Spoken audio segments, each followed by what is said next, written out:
कहाँ हो जीनत? बाहर आओ। अम्मी खुदा का वास्ता इस वक्त तमाशा मत लगाइए, देखिए मैं आपके आगे हाथ जोड़ती हूँ, प्लीज घर चले। तुम हाथ नीचे करो और चुप करके खड़ी रहो। कहाँ हो जीनत? बाहर आओ।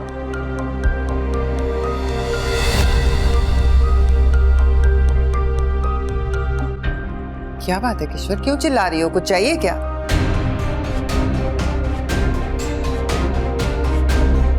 तुमसे क्या मदद लूंगी? तुम अपने बच्चों को संभाल लो ना, यही बड़ी बात है। मेरी औलाद के बारे में जरा जबान संभाल के बात करना, समझ आई?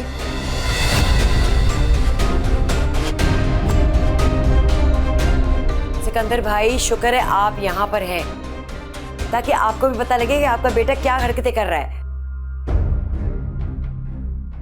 भाभी खुलकर बताएं, आखिर हुआ क्या है? इसने जो कारनामे किए हैं ना, वो पूरा शहर जानता है। ऊपर से तलाक का धब्बा भी लग चुका है। वो दाग कम है जो अब इसका भाई कर रहा है। पप्पू, ये आप कैसी बातें कर रही हैं?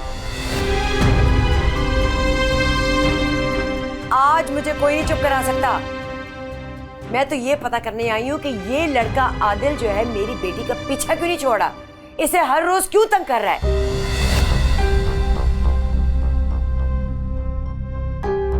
मुझे सिकंदर भाई आपकी इज्जत का ख्याल है, तो इसलिए मैं थाने नहीं गई, वरना इसको ऐसी मार पड़वाती है ना, याद रखता। तुम मेरे बेटे पे इल्जाम लगा रही?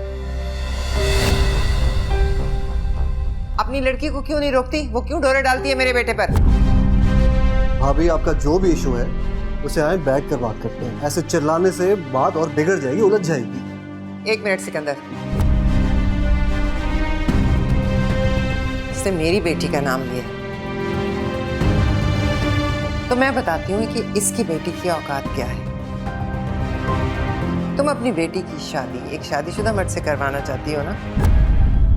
बोलो, जावियार से शादी करवाना चाहती हो ना?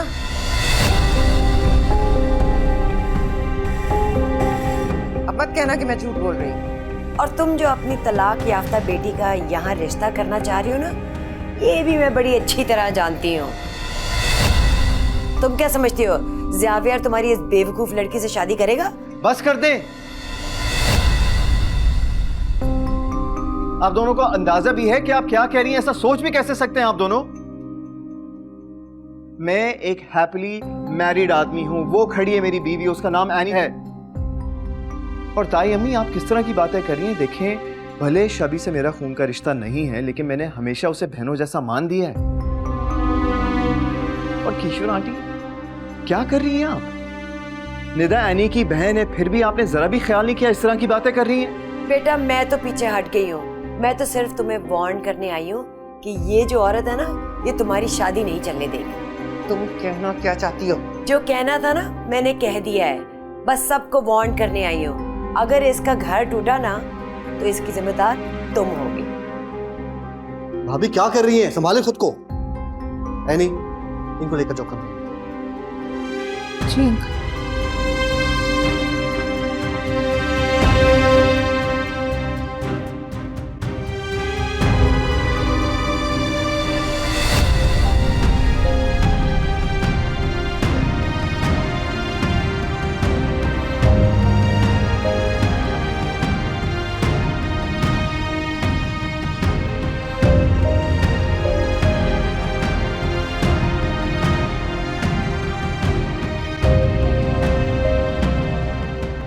प्लीज रोना तो बंद कर दो।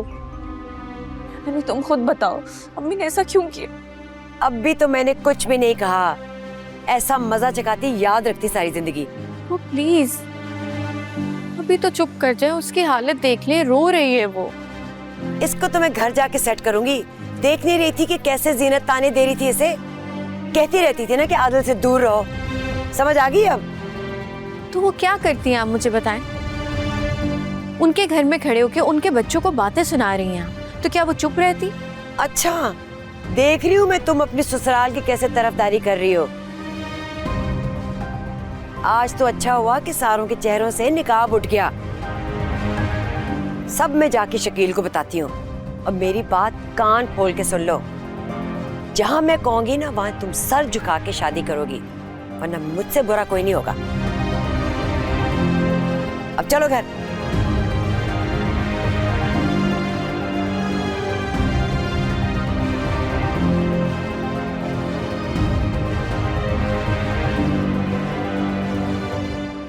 सुन लिया तुमने? अपनी आंखों से देख लिया ना तमाशा जो वो करके गई है।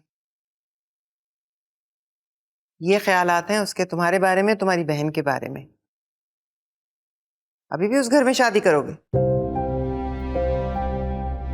देख रहे हो सिकंदर, इसे तो हमारी इज्जत का जरा भी पास नहीं है।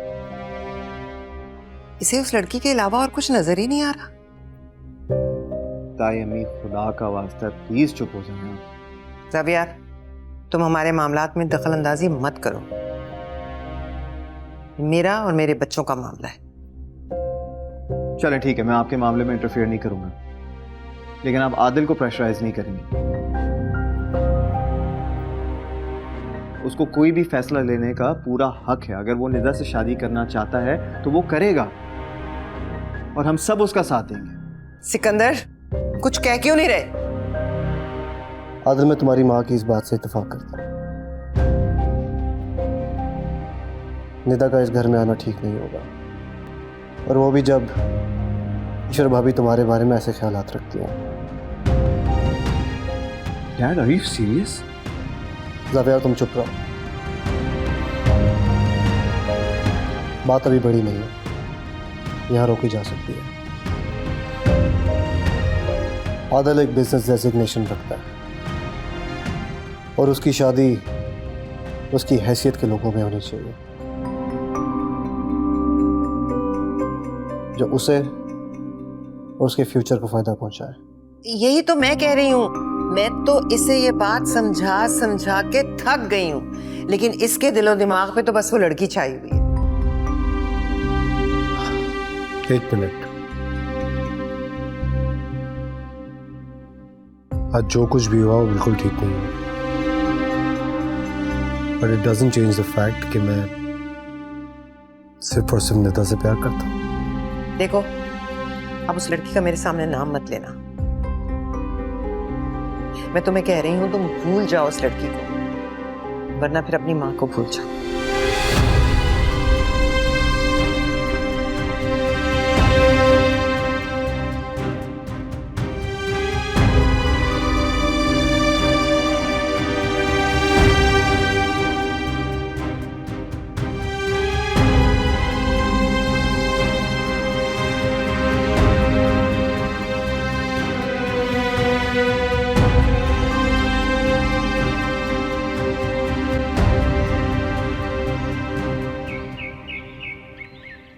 अब्बू, शबी का तो कोई कसूर नहीं था, लेकिन अम्मी ने खामखा उससे भी बातें सुनाई हैं। हाँ, कसूरवार तो सिर्फ मैं हूँ, सारे जुर्म मेरे हैं।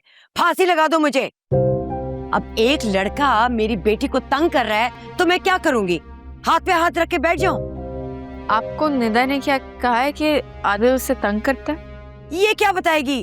खुद मैंने बातें सुनी है। और शकील, मैं आपको बता रही हूँ, उस लड़के के इरादे सही नहीं है। अम्मी, आदिल के बारे में कोई गलत बात मत करें। तुम्हें तो मैं रुको तुम।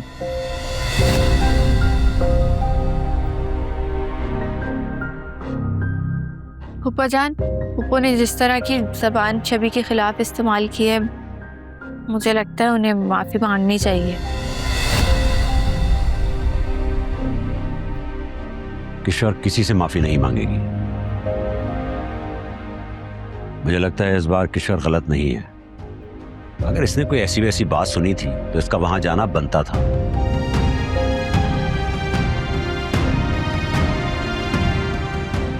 इस बार मैं किशोर के साथ हूं। अगर पप्पा जान, मैं बेटा, आप दोनों अभी कमरे में जाओ, हम बाद में बात करते हैं।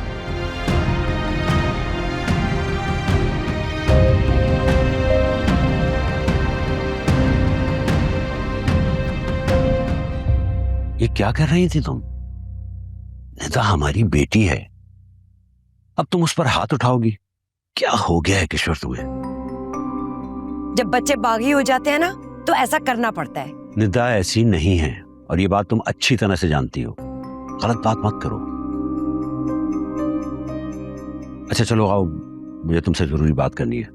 हाँ, मुझे भी जरूरी बात करनी है। उन नेता के लिए ना मुझे 2 बड़े अच्छे रिश्ते मिले। अच्छा चलो तो। वो एक लड़का है, खाते पीते खानदान का लड़का है। मुझे तो लगता है हमें उसको एक नजर देख लेना चाहिए। क्या कहते हैं शकील?